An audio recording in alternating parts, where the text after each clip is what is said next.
Chapter 2. The Burglary. Lady Dane said, "Gee, if that portrait stays there much longer, I shall go mad. I can't eat any more with it up there."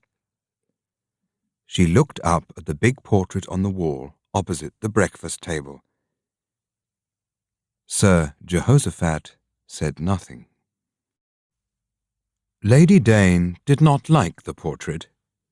Nobody in the Five Towns liked the portrait.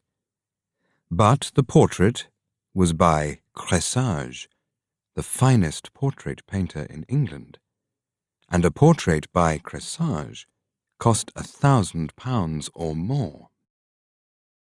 Sir Jehoshaphat Dane was perhaps the cleverest and most successful businessman in the Five Towns.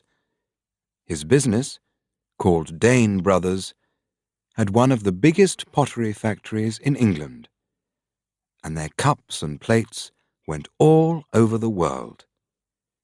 Sir Jehoshaphat was rich because he sold his pottery very cheaply and paid his workers very little. But Sir G liked to be important, so he used some of his money to pay for schools and hospitals for the people of the Five Towns. The people of the Five Towns often laughed at Sir G, but they also wanted to say thank you for the schools and hospitals. They decided to give him a portrait for a present. So Cressage painted the portrait, and many people in London thought it was very good. "A wonderfully clever portrait of a successful businessman from a small town. A little man who has made a lot of money, and who thinks he is very important," said one newspaper. It was not a kind portrait, and many of the people of the Five Towns laughed when they saw it. But Sir Jehoshaphat had to take his present, and to say thank you for it.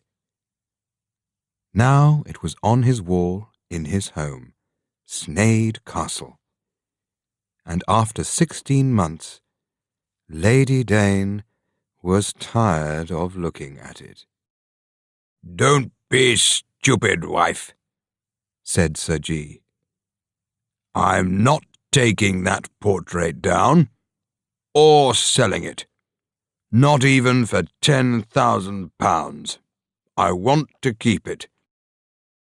But that wasn't true. Sir G hated the portrait more than his wife did, and he was thinking of a secret plan to get rid of it. "Are you going into town this morning?" asked his wife. "Yes," he answered. "I'm in court today." He was one of the town magistrates. While he travelled into town, he thought about his plan for the portrait.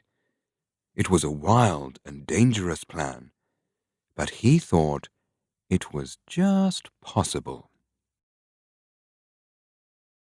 That morning, the police were very angry with Sir G. A man was in court, and the police said he was a burglar. They wanted him to go to prison for 5 years or more, but Sir G did not agree. He said there was no proof that William Smith was a burglar. The other magistrate was very surprised at this, and the police were very cross. But William Smith left the court a free man. Before he left, Sir G asked to see him in his office. "Smith," said Sir G, looking at him carefully, "you were a lucky man this morning, you know." Smith was a small, thin man with untidy hair and dirty clothes. "Yes, I was lucky," he answered. "And what do you want from me?" "I hope I can help you." said Sir G. I don't know if I want help, but I never say no to money. Sit down, said Sir G. William Smith sat down at Sir G's desk. Well, he asked. I want you to steal something from my house, but it won't be a crime. what? Smith was very surprised. In my house, Sneyd Castle, there is a portrait of myself. I want someone to steal it. Steal it? Yes. How much will you pay me for doing it? Pay you? Said Sir G. It's a Cresage. You'll get £2,000 for it in America. And Sir G. told Smith the story of the portrait and why he wanted to get rid of it. Smith thought for a minute and then said, All right, I'll do it, just to help you. When can you do it? Tonight?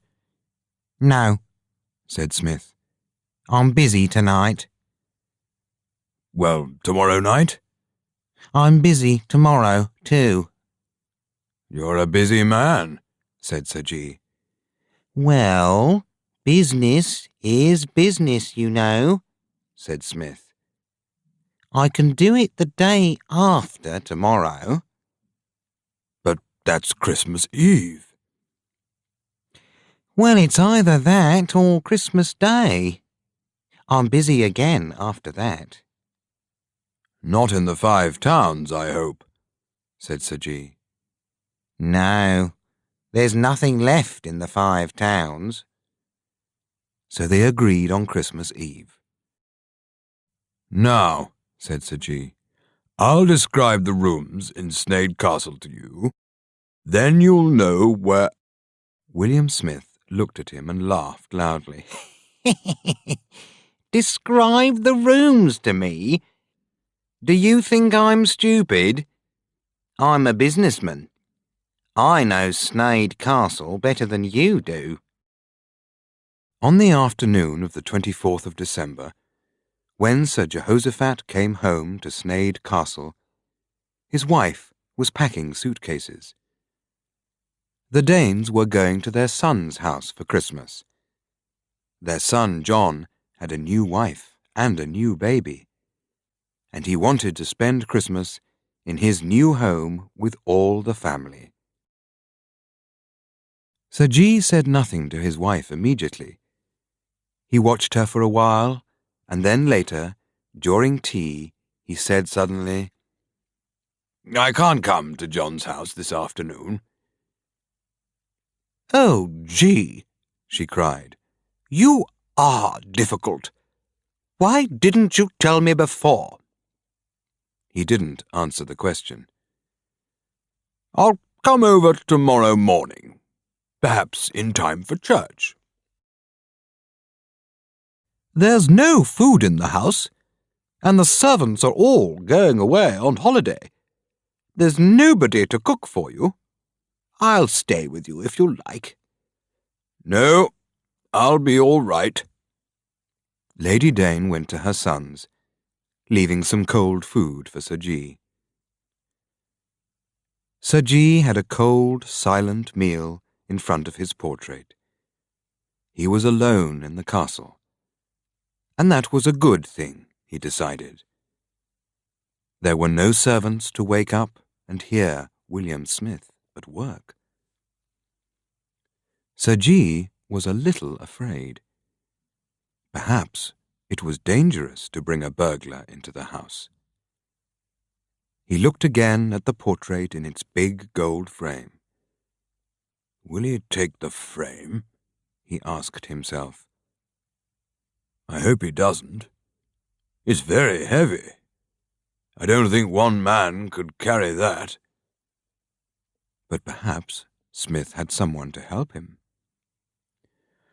Goodbye, he said to his portrait, opened one of the windows for William Smith, and went to bed. He did not sleep. He listened. At about 2 o'clock, there were a few noises. They stopped, then started again. Smith was at work. Sajid got out of bed quietly, went to the window, and looked out carefully. 2 men were carrying something large and square across the garden. So, Smith had a friend, and he was taking the portrait and the frame. Sajid went back to bed. He slept for a few hours and then went downstairs. The portrait was on the floor with some writing across it in big white letters. This is no good to me. It was the big gold frame that was missing. And that wasn't all. Plates, knives, forks, spoons, cups, everything made of silver was also missing. There was not a single silver spoon left in the castle.